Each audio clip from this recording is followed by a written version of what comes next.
Assalamualaikum warahmatullahi wabarakatuh. Perkenalkan, nama saya Yulianti Amanda, berasal dari Kota Bandung.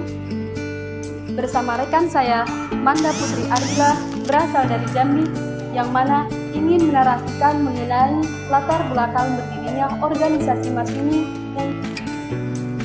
untuk memenuhi tugas mata kuliah Islam dan Politik di Indonesia.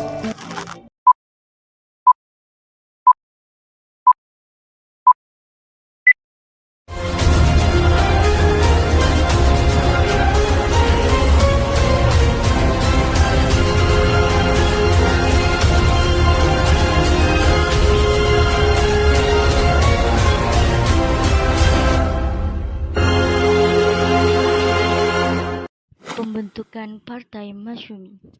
Kedudukan umat Islam secara politis tidak terlalu menggembirakan pada bulan-bulan pertama kemerdekaan Indonesia. Keadaan ini bisa dilihat dari kurang terwakilnya tokoh Islam dalam Komite Nasional Indonesia Pusat atau KNIP. Melihat kedudukan umat Islam dan aspirasi umat Islam seperti itulah yang kemudian menimbulkan kesadaran di kalangan tokoh-tokoh Islam untuk membentuk partai politik Islam.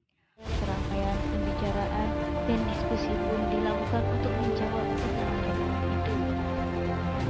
Pembicaraan itu awalnya secara informal pada bulan September 1945 di Jakarta, seperti pembicaraan antara Kiai Haji Muhyiddin Hasyim, Abdul Qahar Muzakir, dan Muhammad Fahd. Pembicaraan informal seperti itu disambut oleh tokoh Islam lainnya, sehingga makin berkembang untuk membentuk partai politik Islam. Mereka mengadakan rapat di Yogyakarta pada tanggal 11 Oktober 1945 untuk menyusun rancangan aksi dalam rangka membentuk partai politik Islam. Setelah serangkaian diskusi mengenai masa depan politik Islam timbul untuk mendirikan organisasi politik. Pada Oktober 1945, sebuah komite yang dikepalai oleh Nasir dibentuk untuk merealisasikan rencana tersebut. Tak lama, Wakil Presiden Muhammad Hatta mengeluarkan maklumat nomor 10 tentang anjuran membentuk partai-partai politik. Nasir bergerak cepat pada tanggal 7 sampai 8 November 1945 di Gedung Madrasah Muallimin Muhammadiyah Yogyakarta. Dihelatlah Kongres Umat Islam yang dihadiri para pemimpin muslim dan perwakilan organisasi muslim. Kongres memutuskan pembentukan satu-satunya partai politik yang menyalurkan aspirasi politik umat Islam. Peserta Kongres memilih nama Masyumi, tapi bukan merujuk pada Majelis Syuro Muslimin Indonesia di masa Jepang, ketimbang nama lain yang diusulkan. Sukiman Wiryo Sanjoyo, Ketua Kongres terpilih sebagai Ketua Umum. Muktamar ini dihadiri tokoh-tokoh Islam, yakni dari pondok pesantren dan madrasah serta pemimpin organisasi Islam. Muktamar tersebut memutuskan beberapa hal. Yang pertama, Masyumi merupakan partai politik Islam, dan yang kedua, Masyumi merupakan satu-satunya partai politik di kalangan umat Islam. Yang ketiga, memperkuat persiapan umat Islam untuk berjihad fi sabilillah dalam melawan segala bentuk penjajahan. Dan yang keempat, memperkuat pertahanan negara Indonesia dengan dan yang kelima, memilih Dr. Sukiman, Habib Kusno, dan Wali Al-Fattah. Ketiga orang itu diberi mandat untuk menyusun kepengurusan Masyumi. Tujuan berdirinya Masyumi tidak lain memiliki tujuan seperti dalam anggaran dasar yang ditegaskan bahwa tujuan partai ialah terlaksananya ajaran dan hukum Islam di dalam kehidupan orang-orang, masyarakat dan negara Indonesia menuju keredaan Allah. Di dalam anggaran dasar yang telah mereka buat, tercantum usaha partai politik untuk mencapai tujuannya, yakni yang pertama, menginsafkan dan memperluas pengetahuan serta percakapan umat Islam Indonesia dalam perjuangan politik. Yang kedua, menyusun dan memperkokoh kesatuan dan tenaga umat Islam Indonesia dalam segala lapangan. Yang ketiga, melaksanakan kehidupan rakyat terhadap berkemanusiaan, kemasyarakatan, persaudaraan, dan persamaan hak berdasarkan takwa menurut ajaran Islam. Bekerjasama dengan lain-lain golongan dalam lapangan bersamaan atas dasar harga menghargai.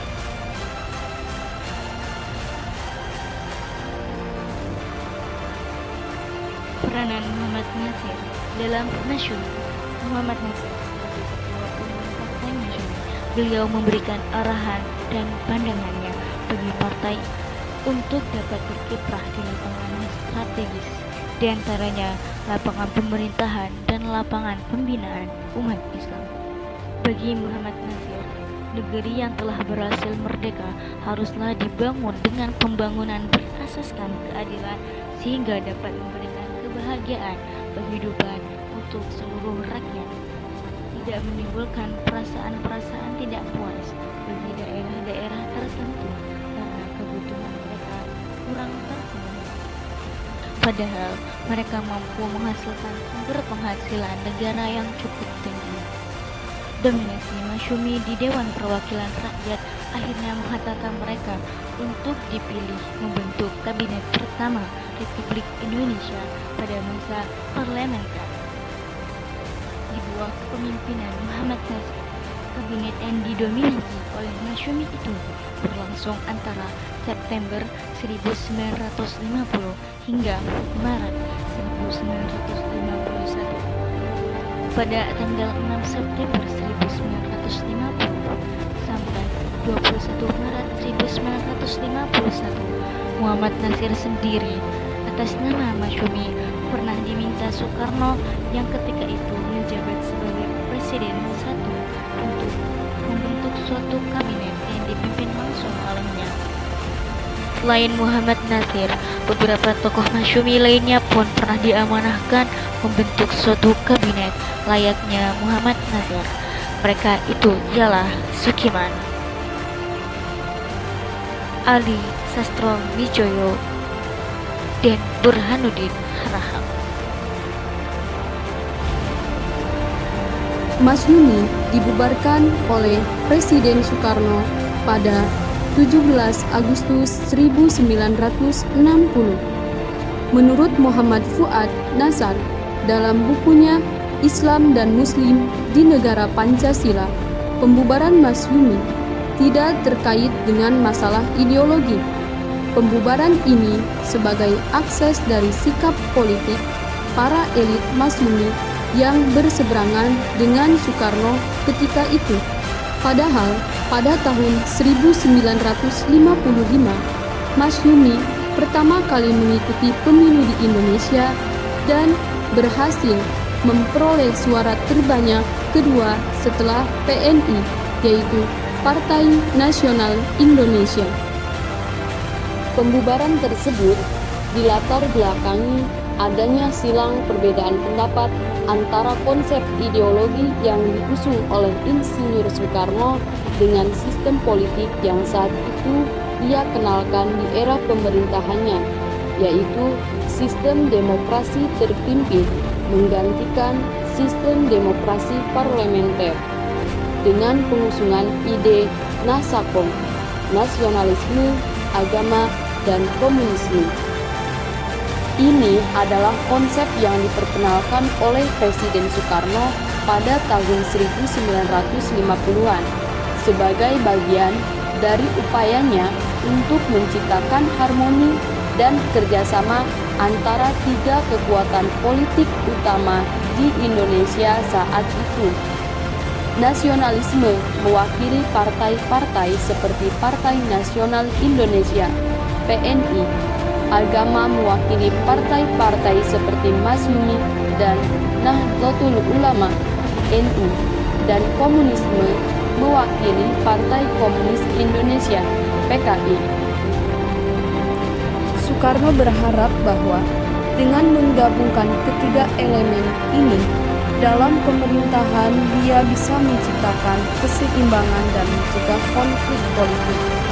Nasakom juga menjadi bagian penting dari ideologi demokrasi terpimpin Soekarno yang berusaha untuk menggabungkan berbagai elemen masyarakat Indonesia dalam satu sistem politik yang terpusat dan otoriter. Beberapa tahun setelah pemilu yang dipimpin Masyumi di tahun 1955, di sejumlah daerah di Indonesia pergolakan semakin bertambah.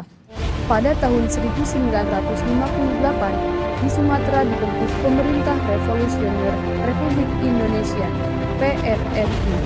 Dalam kabinetnya terdapat orang-orang PSI dan Masyumi, di antaranya Sumitro Djodjokusumo dari PSI dan tokoh dari Masyumi adalah Muhammad Nasir dan Burhanuddin Arab.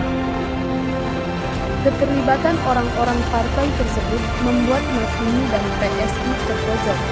Meski demikian, Masyumi menolak mengecam kader-kadernya yang terlibat dalam RRI. Keinginan Soekarno agar Masyumi mengecam Nasir dan PRRI telah ditolak oleh Masyumi dengan alasan bukan kebiasaan Masyumi untuk mengecam siapapun. Hal ini kemudian yang membuat hubungan antara Masyumi dan Soekarno semakin memburuk. Setahun setelah dekret Presiden 5 Juli 1959 dan dimulainya demokrasi terpimpin dengan dukungan Angkatan Darat, Soekarno bertindak keras terhadap partai-partai yang anggotanya menjadi bagian dari kabinet PRRI.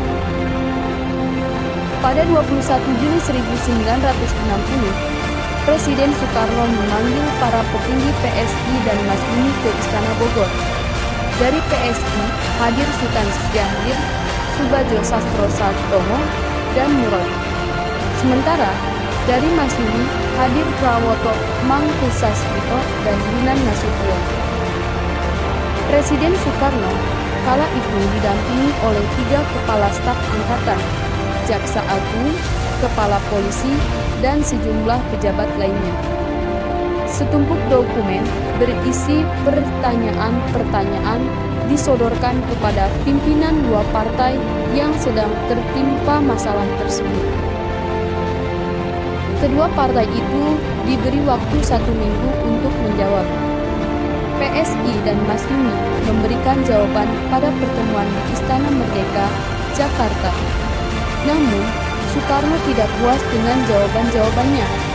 Maka, kemudian muncul keputusan untuk membubarkan Masyumi dan PSI. Para petinggi Masyumi tentu berjuang agar partainya tetap ada. Prawoto dengan mengatasnamakan Masyumi mengajukan gugatan ke Pengadilan Negeri Istimewa Jakarta melalui Muhammad Roem pada 9 Agustus 1960. Akhirnya, pukulan terakhir dialami Partai Masyumi yang gigih mempertahankan prinsipnya ini. Berdasarkan keputusan Presiden nomor 200 tahun 1960 pada 17 Agustus 1960 di hari ulang tahun Proklamasi Kemerdekaan Indonesia yang ke-15, pimpinan Pusat Masyumi menerima surat dari Direktur Kabinet Presiden yang mengemukakan bahwa Masyumi harus dibubarkan. Dalam waktu 30 hari setelah keputusan ini, pimpinan Masyumi harus menyatakan partainya bubar. Pembubaran ini harus diberitahukan kepada Presiden secepatnya. Kalau tidak, Partai Masyumi akan diumumkan sebagai partai terlarang. Kurang dari sebulan, demikian yaitu tanggal 13 September, Masyumi memilih taat kepada Presiden dan menyatakan bahwa Partai Masyumi bubar.